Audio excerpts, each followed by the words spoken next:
Happy Money Monday, guys. I hope you're doing well. If you're joining me in the Wholesale Made Facebook group, hello. If you're seeing this on Instagram, what up? And if you're seeing this on YouTube, hi.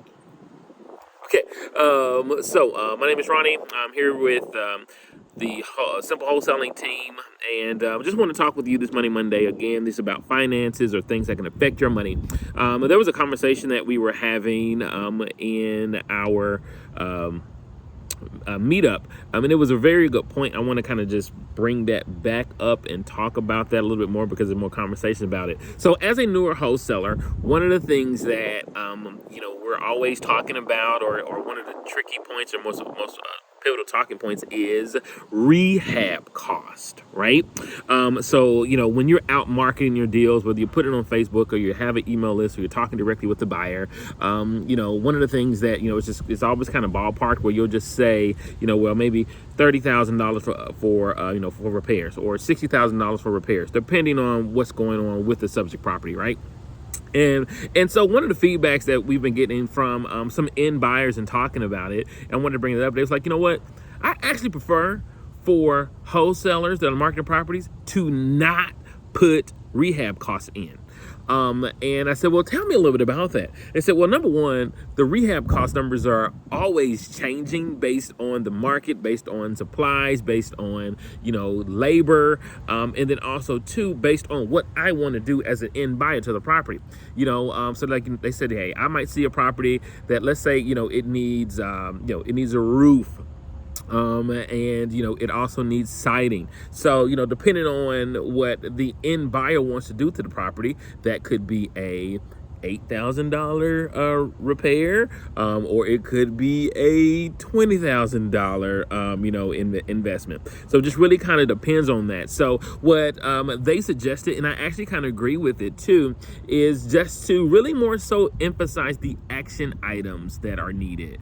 So because again, depending on who you're marketing this to, they could do a whole lot of things. They want to flip the property, then go high end flip. If maybe it's an area that's kind of turning, or if they're more buy and hold and want to kind of just get in kind of low, maybe it's their first property, they don't want to invest too much, so maybe they're okay with kind of keeping things in there, but just making sure that the action items that are needed to be repaired on the house are known and then outdated, or outlined in your scriptures. And if you, in your scriptures, that's how I can tell you I go to church.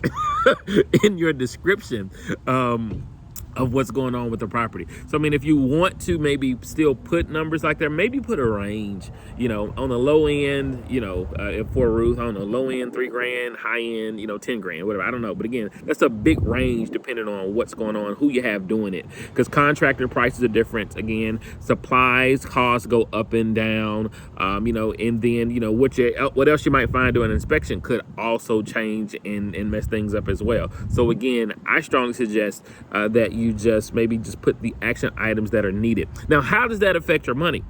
Because when you're putting properties out, especially putting it on Facebook and some of the Facebook groups, you're going to get feedback, and sometimes that feedback is, supportive. It could be, really, jovial, and people joking on you and things like that. And you want to kind of not have that, And so then, because too, it'll allow investors to kind of trust your numbers. Or at least allows them to kind of have them do their own diligence and encourage them to do their own due diligence, so that they can come back with their own numbers and then kind of give you better feedback about what number will actually work for them if you do have to go and renegotiate. I hope that makes sense on this Money Monday. Again, just make sure that you guys are paying attention, to what repairs are needed when you're marketing those things. Let those things be known, and allow the investors to kind of come up with their own numbers when it comes to those repairs, because they're the one that's really doing that work anyway. All right. So also I hope you guys can join us on the last Wednesday of this month. This will be the last Wholesaling Made Simple meetup for the year. We're super excited about it. 6 p.m. And it will be a Zoom link. It will be virtual, so you can join us from anywhere in the world, and we look forward to having you. Okay. I'll be putting the link and things like that up here as well, and then also stay tuned because we'll be announcing a simple in-person social. All right. So I can't wait to see some of you guys' face, just to connect with you. All right. So you guys have a great one, and we'll talk with you later.